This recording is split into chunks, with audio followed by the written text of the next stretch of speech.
Listening test. You will hear a number of different recordings and you will have to answer questions on what you hear.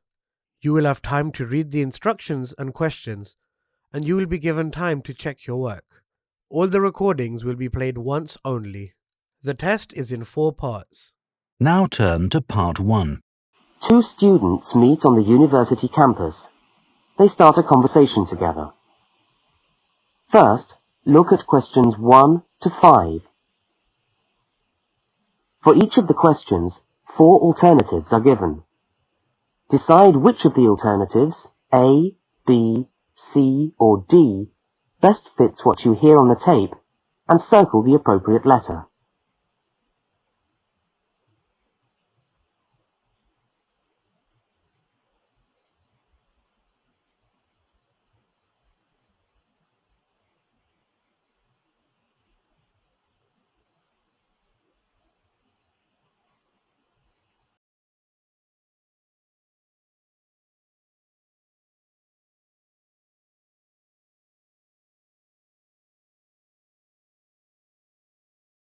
Now we shall begin. You should answer the questions as you listen, because you will not hear the recording a second time. Now listen carefully to the first conversation and answer questions 1 to 5.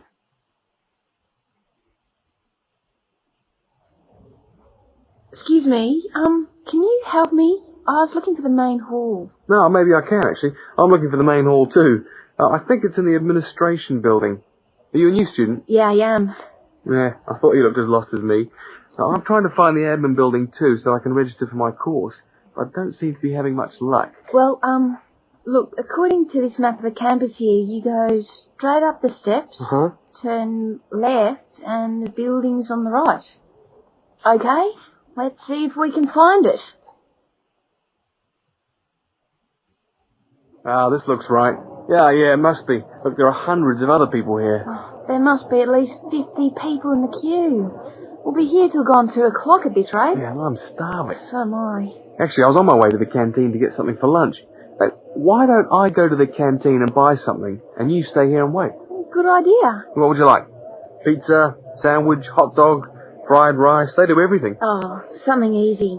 Takeaway fried rice sounds good. Okay, fried rice. No, on second thoughts, I'll have a cheese and tomato sandwich. Right, 1 cheese and tomato. Anything to drink? Yeah, give me coffee, would you? Hot coffee's a bit hard to carry. What about a Coke or an orange juice? Get me an orange juice then. Look, here's $5. Oh, yeah, take $2 back. Shouldn't cost me more than $3. Well, get you the 5, we'll sort it out later. Oh, and could you get me an apple as well? Okay, back in a minute.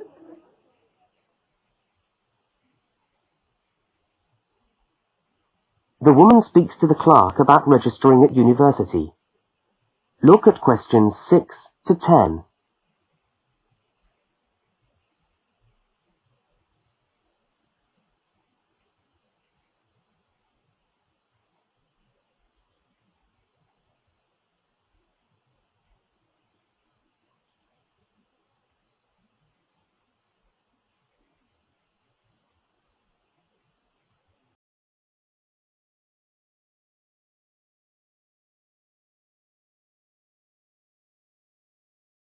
As you listen, complete the form by filling in the numbered spaces 6 to 10.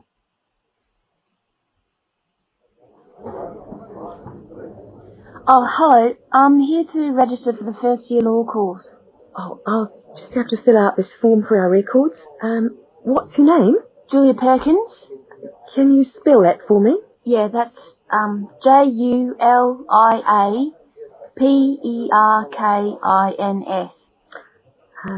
Address? Flat 5, 15 Waratah Road. That's Waratah, Brisbane. Brisbane. Oh, and your telephone number? Oh, we haven't got the phone on yet. We've only just moved in. Okay, well, can you let us have the number once the phone's connected? And I'll make a note here, to be advised. And the course? Beg your pardon? What course are you doing? Oh, first year law? Right. Well, you'll have to go across to the law faculty and get this card stamped and then you come back here with it and pay your union fee. Oh, thanks very much.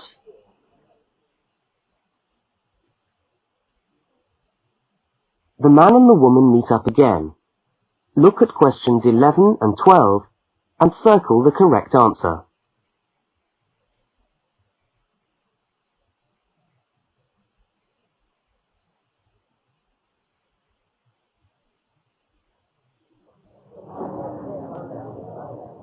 Oh, there you are. Oh, I thought you were never going to come back. Sorry, the canteen was absolutely packed. I had to wait for ages. And then when I got to the front of the queue, they had hardly any food left. So I had to get you a slice of pizza. Sorry. Oh, that's okay. I could eat anything. I'm so hungry. Oh, and there's your bottle of orange juice and your apple. At least I managed that. Great. Thanks a lot. No, and here's your $2 back. Don't worry about it. Buy me a cup of coffee later. Huh, all right then. So how'd you go? Oh, well, in order to register, we've got to go to the law faculty and get this card stamped, and then go back to the admin building and pay the union fees. That means we're registered. After that, we have to go to the notice board to find out about lectures, and then we have to put our names down for tutorial groups and go to the library. Oh, no, great. Well, first let's sit down and have our lunch, eh?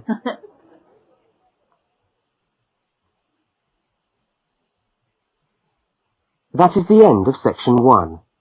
You now have half a minute to check your answers.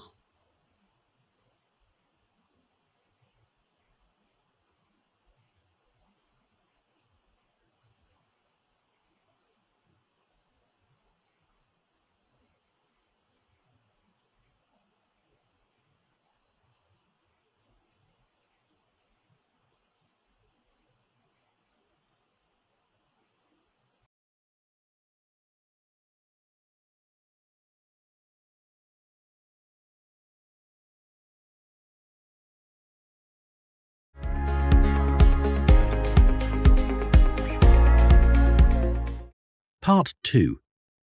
You are going to hear a talk about banks in the UK. First, you have some time to look at questions 13 to 17.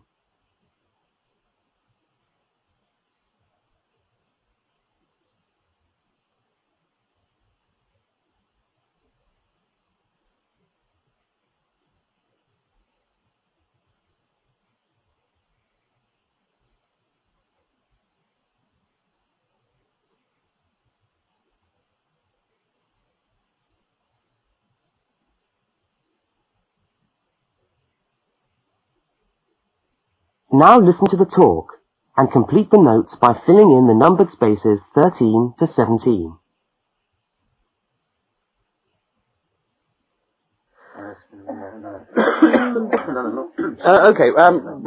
Thanks for turning up today. Thanks for turning up today to this short talk I'm going to give on student banking. Many of you are unfamiliar with the way banks work in this country, and today's talk should just give you a few starting points. I will, of course, answer any questions at the end. Right, well, as you probably know, you'll need to open a bank account while you're here. It's the safest place to keep your money, and it's best to open an account with one of the major banks. You should each have a handout with the names and addresses. Yeah? Right. There's Barclays in Realty Square, National Westminster in Preston Park, Lloyd's in City Plaza, and Midland in Hope Street. Okay, all these banks offer special student accounts. However, it's important to note that as an international student, you'll not necessarily be eligible for all the facilities offered to resident students. Now, as an international student, you will need to provide evidence that you can fund yourself for however long your course lasts. Banks have different policies, and the services that they'll offer you will depend on your individual circumstances and on the discretion of the bank manager involved. So it's a matter of going there and finding out about your own particular situation. Right. When you do go to open a bank account, you should take some documentation with you. I've already mentioned that you must be able to support yourself. In addition to this, most banks ask you to bring your passport and your letter or certificate of enrolment. Okay? Now, by far the most useful type of account to open is a current account. When you do this, you will actually get what is called a student account, which is a current account with special concessions for students. When you open the account, the bank will give you a checkbook, and you can use this to draw money out as you need it. If you need to write checks in shops, you'll also need a check card. This is really an identity card, which guarantees that correctly written checks up to the value stated on the card will be honoured by the bank. Okay? Everybody with me? Now look at questions 18 to 21.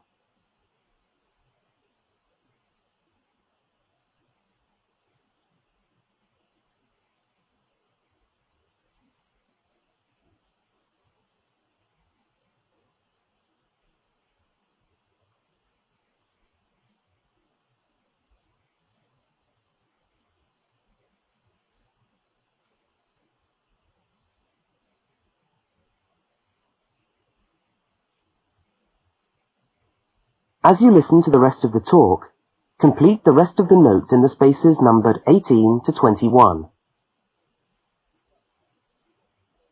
Right, if you want to draw out cash for yourself, you can make the cheque payable in your own name or to cash.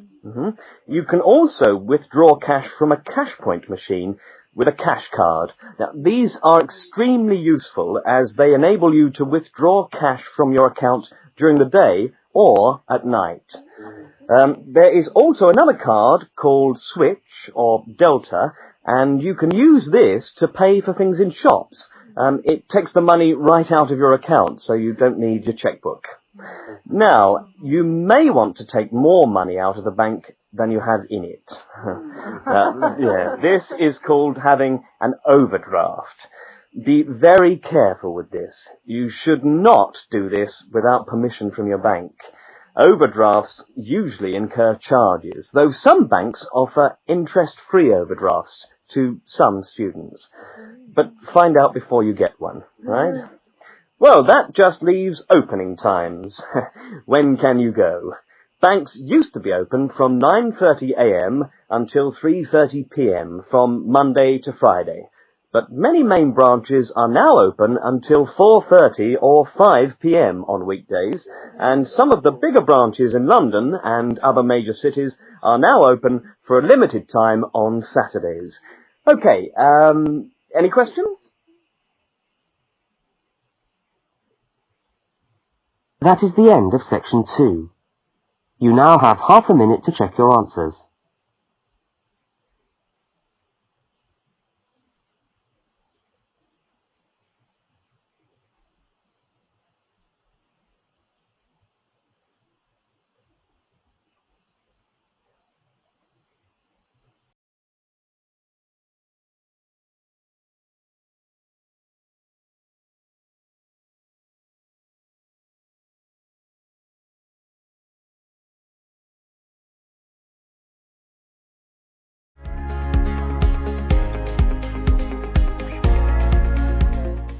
Part 3. Two students, Dawn and Ilmar, are discussing a project that they are working on together.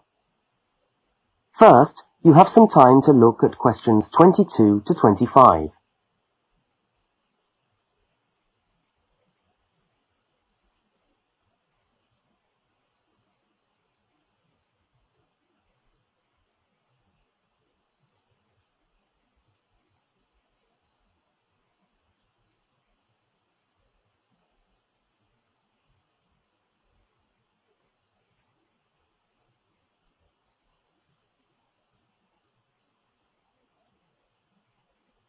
Now listen to the first part of the conversation and complete the fact sheet by filling in the numbered spaces 22 to 25.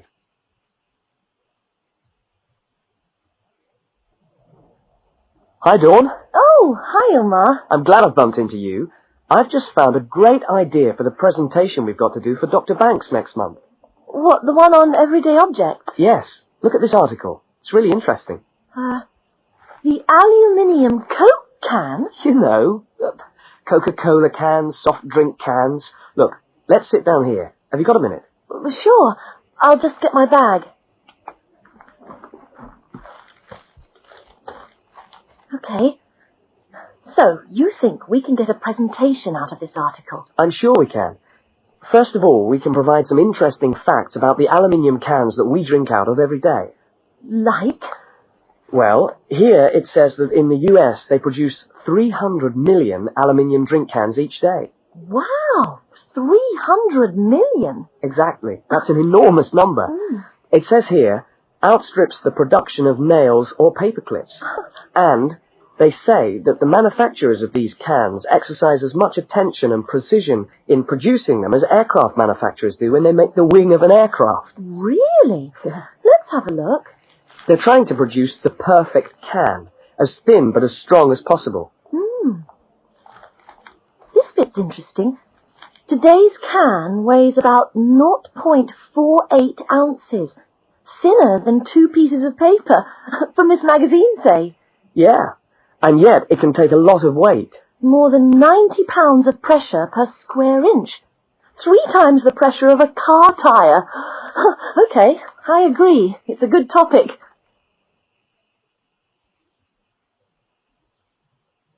Now look at the diagram of the aluminium can, and at questions 26 to 31.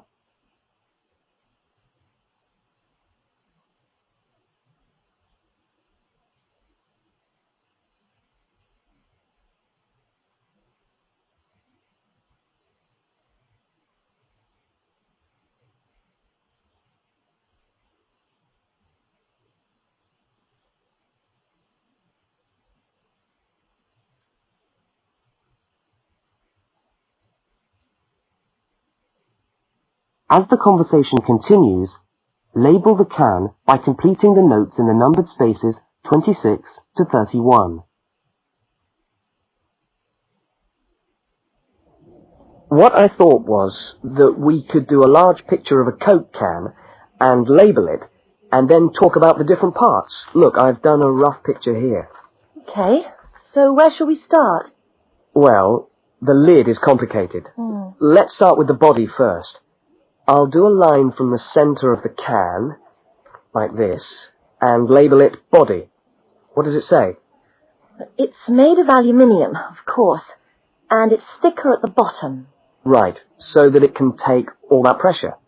And then I think you should draw another line from the body for the label. Right, label. The aluminium is ironed out until it's so thin that it produces, what does it say? A reflective surface suitable for decoration. That's right. Apparently it helps advertisers too. Yes, because it's so attractively decorated. Good. And then there's the base. Yes, it says the bottom of the can is shaped like a dome so that it can resist the internal pressure. That's interesting. I didn't know that. Nor did I. Okay, so going up to the lid, there are several things we can label here. There's the rim around the edge, which seals the can. Got that. And there's a funny word for the seal, isn't there?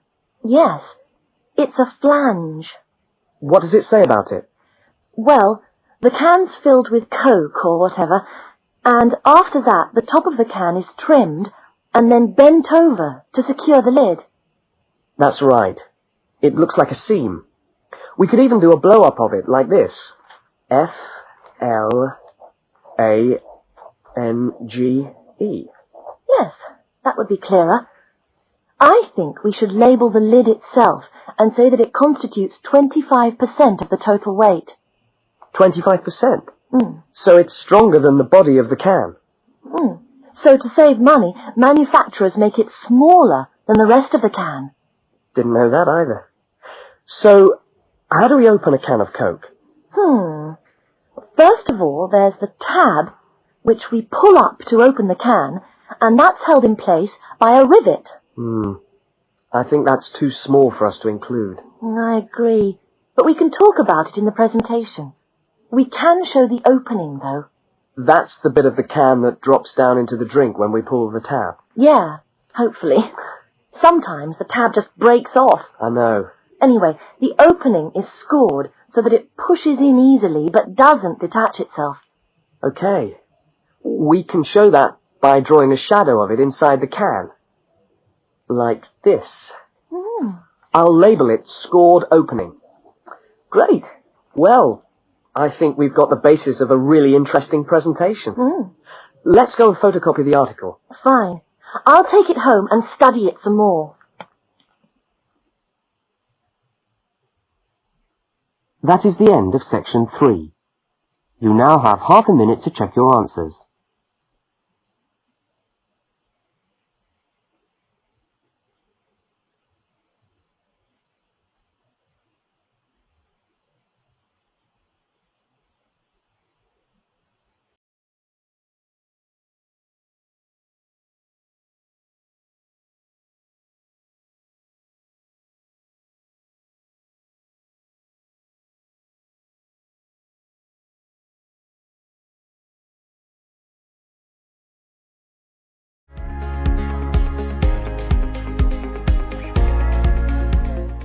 Part 4. You are going to hear part of a short university lecture. First, look at questions 32 to 42.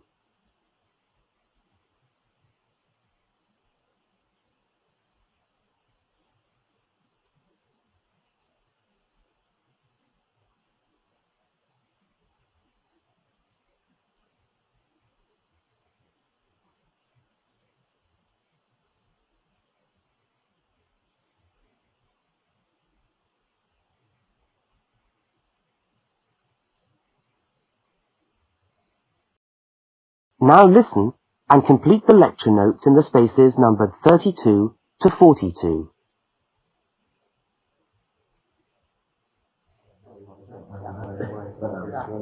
Good morning and welcome to the University's Open Day and to our mini-lecture from the Sports Studies Department. Now, the purpose of this lecture is twofold.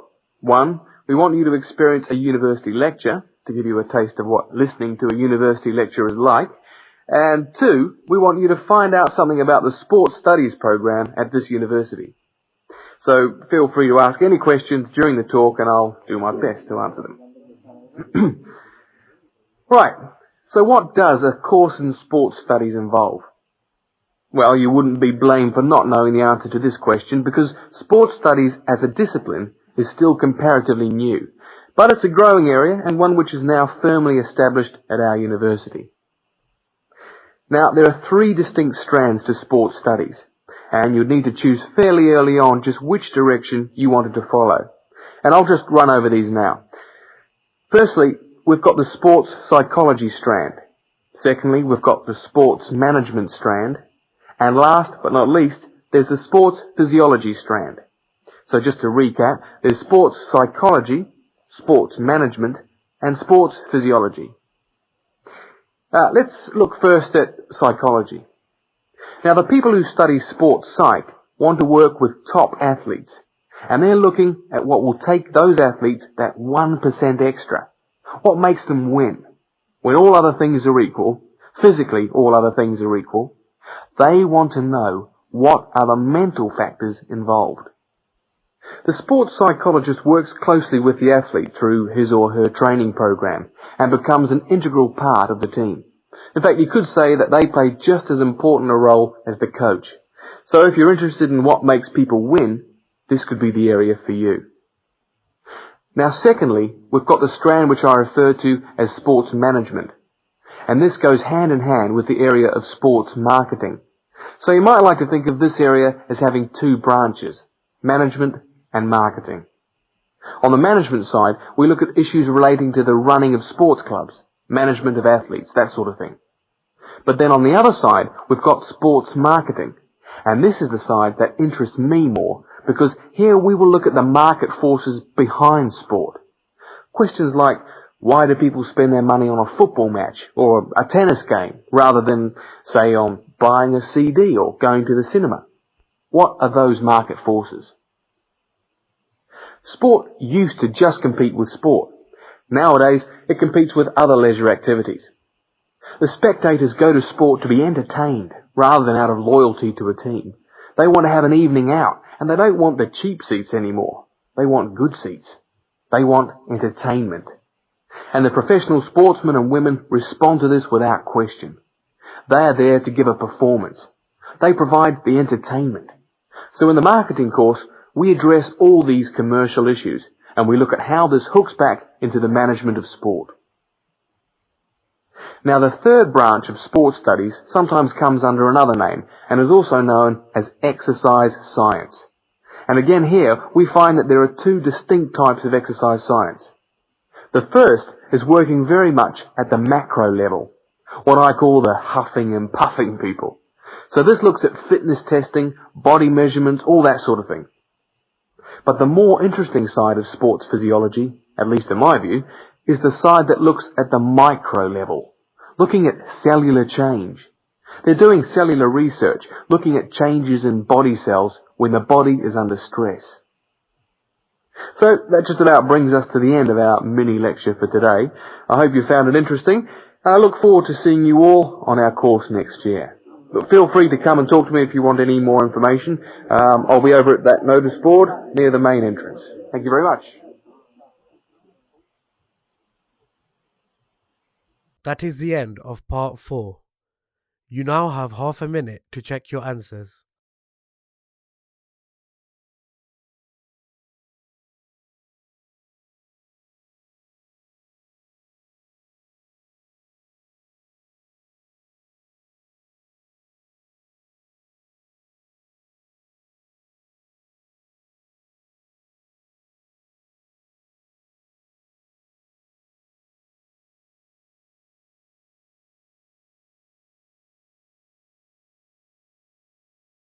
That is the end of the listening test.